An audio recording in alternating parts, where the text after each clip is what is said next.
अच्छा जी, एक सवाल आया है और ये सवाल मेरा ख्याल है कि आना ही था।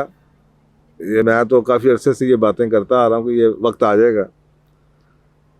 सवाल ये आया कि एक बच्ची का सवाल है, पढ़ी लिखी है, किसी आईटी की जॉब करती है। वो कहती है कि आप कहते हैं शादी कर ली जाए जल्दी, तो शादी के लिए तो और औरत को जॉब नहीं करनी चाहिए, तो आजकल तो रिश्ते जो उनसे हैं वो मुंह खोल के पूछते हैं कि ये आपकी तनख्वाह कितनी है, तो ऐसी शादी कर लेनी चाहिए। तो उसके जवाब में मैंने ये कहा, भाई ये तो होना ही था। मैं तो हमेशा से लोगों को बताता आ रहा हूँ कि भाई तैयारी करो, क्योंकि अगर बच्चियाँ काम कर रही हैं तो सिंपल सी बात ये है कि चांसेस ये हैं कि जिस शख्स ने आपको पसंद किया है उसने आपको नहीं पसंद किया, उसने एज आ वर्किंग वुमन आपको पसंद किया है, और शायद जो असल आपकी खूबियां हैं वो पीछे रह गई हैं, और शादी ही इसी बेस के ऊपर हो रही है कि आपकी तनख्वाह है। और इसकी बहुत बड़ी, आजकल के दौर में जहाँ पे इतना नफसा नफसी और पैसे की अहमियत है, ये बहुत बड़ा स्ट्रॉन्ग है। मैं आपको एक पॉइंटर दे रहा हूँ कि ये ज़रूर जानने की कोशिश कीजिए कि जिसने आपको पसंद किया है उसने आपको पसंद किया क्यों किया, और क्या वो आपको इस नौकरी के बगैर भी उतना ही प्यार या उतना पसंद करने को तैयार हैं या नहीं पसंद, जो कि मेरा ख्याल नहीं होगा। तो ये दोनों तरफ से है। ख़वातीन ने ज़्यादती की है, मैं ये टॉपिक बड़ा तकलीफ़ दे है, लेकिन ज़्यादती हुई है। ख़वातीन बेचारियाँ ये नहीं, वो कौवा चला हंस की चाल अपनी भी भूल बैठा, उनको एक गलत रास्ते पे डाल दिया गया है। उन बेचारियों को एक ट्रक के पीछे, बत्ती के पीछे लगा दिया गया है। उन्हें वो उस चक्कर में इकॉनमी के अंदर 30% ग्रोथ दिखाने के लिए, मुल्क की खिदमत करने के लिए वो बेचारियाँ उस चक्की में डाल दी गई हैं, जहाँ पे वो कल को नौकरियाँ करती रहेंगी वेस्ट की औरत की तरह, कमाती भी रहेंगी, बच्चे भी पालेंगी, घरों को भी चलाएंगी, सफाइयाँ भी बेचारी करेंगी, और उन बेचारियों का कोई ख़र्चा उठाने वाला नहीं होगा। और आदमी जो उनसे है ना, वो उनसे भी काम करवाएंगे। जैसे वेस्ट में होता है, ये आधा घर तेरा, आधी किस्त तू दे, आधी गाड़ी तेरी, आधी किस्त तू दे। वो बेचारियाँ, उनको कोई गाड़ी लेके नहीं देगा, वो अपनी गाड़ियाँ भी खुद चला रही होंगी, मरम्मतें भी खुद करा रही होंगी। तो ये क्या शादी और ये क्या ज़िंदगी है? और ये गलतियाँ औरत ने की हैं। देखें, अगर सिंपल सी, और इसके ऊपर, और ये आदमी भी जो उनसे, अब कहना नहीं चाहिए, एक वर्ड हम बड़ा यूज़ करते हैं, गैरत, कि आदमियों में भी अब ये बेशर्मी की बात है कि वो अपनी बीवी से, आपको सोचें कि ऐसे आदमी से आप क्यों शादी करना चाहेंगे जो आपका खर्चा भी, जिसके घर शादी करने के बावजूद भी आपने खर्चा अपना उठाना है, तो आप फिर शादी करने की ज़रूरत क्या है? और मेरा ख्याल है ये किया ही इसीलिए गया है। ये एक जो वजूहात हैं कि औरतों को घरों से निकाला गया है, शायद उसकी वजह यही है कि आखिर में औरतों ने ये सोचना शुरू कर देना है कि भाई हमें शादी करने की ज़रूरत क्या है। और अब आजकल की बच्चियों ने ये कहना शुरू कर दिया कि अगर हमने खुद ही कमाना है, ये लाइफ हमारी है, करियर हमारा है, बैंक बैलेंस हमारे हैं, सर्वाइवल हमने अपनी करनी है, तो हमें शादी की ज़रूरत क्या है? अगर शादी की ज़रूरत है भी तो भाई वो फिर टेम्परेरी शादियाँ कर लेंगे जैसे कि वेस्ट में होती हैं। इसी बात के ऊपर अल्लामा इकबाल, फिर मैं कोट करूँगा, खुदाया उनको पढ़ें, अल्लामा इकबाल को पढ़ें। अल्लामा इकबाल कहते थे, और ये आप सोचें 125 150 साल पहले जब कि इस तरह की किसी चीज़ का जिक्र भी नहीं था, उस दौर में कौन सोचता, उस औरत में सारी की सारी औरतें हाउसवाइफ होती थी, उसके बावजूद वो आपको वार्न करके गए हैं।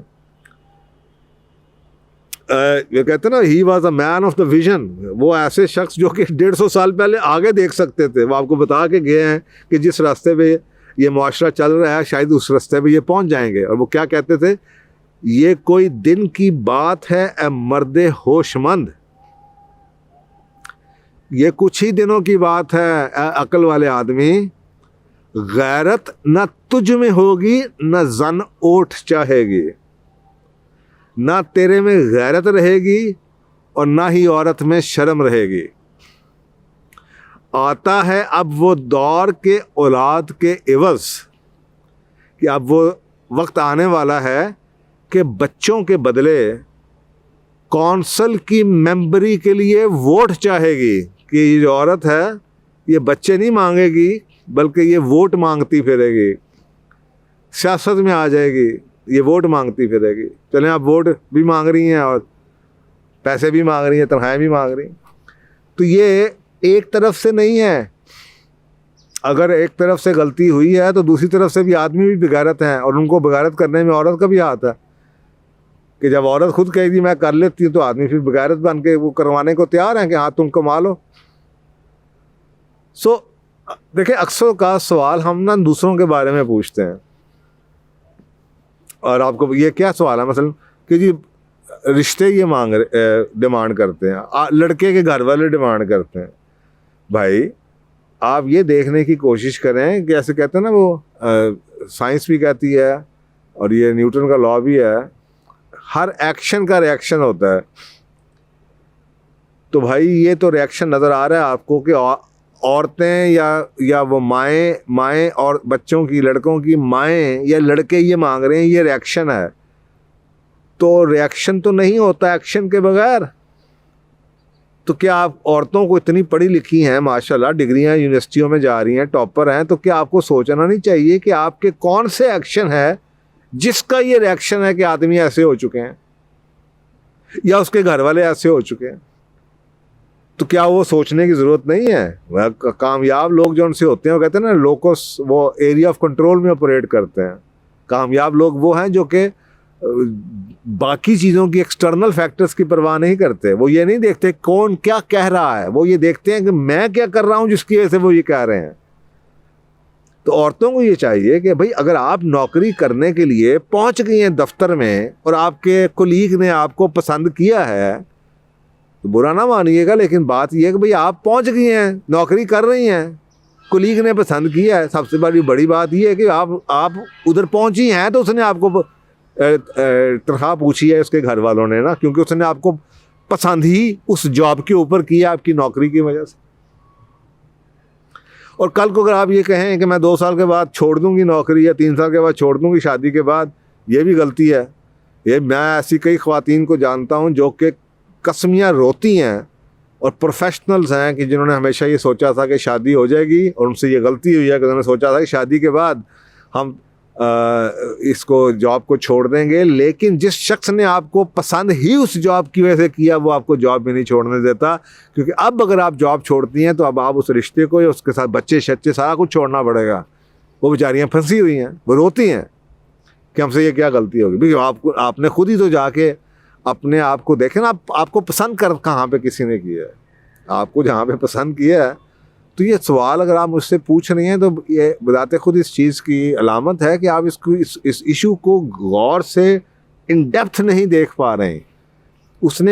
उसके घर वालों ने जो बात की है, भाई वो ठीक है, वो बेगारत हो गए, लेकिन अपना भी तो आप देखिए कि आप भी तो ने तो जॉब शुरू की है, तो वो बेगारत हुए ना। शर्म व हया तो इधर से भी गई ना।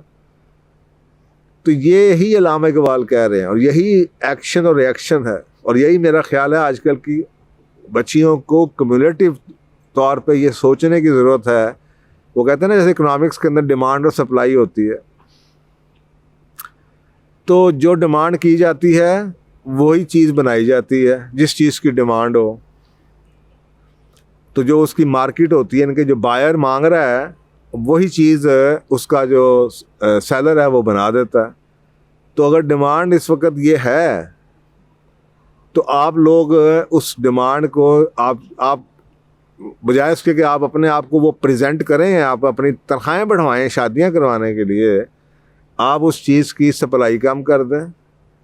आप कहें जनाब अब वो औरतें, सारी औरतें ये कहनी शुरू कर दें रिश्ते ही ना मिलें, जी हमने शादी नहीं करना चाहते ऐसे आदमी से जो जॉब ना करता। नहीं जी हमने जॉब नहीं करनी, हाँ हमने पढ़ लिया, हमने जॉब नहीं करनी, हमने जॉब नहीं करनी। तो आहिस्ता आहिस्ता उसका इम्पैक्ट क्या आएगा? उसका इम्पैक्ट यही आएगा कि जो आदमी डिमांड कर रहा है वो डिमांड उसकी बदलनी शुरू हो जाएगी। अब वो डिमांड कर रहे हैं क्योंकि उसको पता है कि आप नहीं मिलेंगी तो कोई और मिल जाएगी, क्योंकि मार्केट फ्लडेड है कि जहाँ पे ख़वातीन वर्किंग मौजूद हैं और वो काम करना चाहती हैं। तो उस काम करने की तनख्वाह के लालच में मोहब्बत या बड़े अच्छे ख़ानदानियत के दावे अजीब से मुझे तो अजीब से लगते हैं। तो इसलिए थोड़ा सा मेरा ख्याल है कि ये सवाल का जवाब आपको खुद पता होना चाहिए था, फ़ैसला आपका है। अगर आप मुझसे पूछें तो मेरा ख्याल है कि आपको ओपन मार्केट में यानी कि इस चीज़ पे परेशान होने की बजाय सबसे पहले ये सोचना चाहिए कि आप जिस जगह पे जाएंगी वो मुझे एक मैंने शायद किसी पहले भी प्रोग्राम में बात की थी कि भाई अगर आप डिपेंड करता है कि आप किधर हैं, वेयर डू यू सिट। अगर मैं एक घरेलू औरत ढूंढ रहा हूँ तो साफ दे रहा कि मैं दफ्तरों में तो नहीं ढूंढूंगा।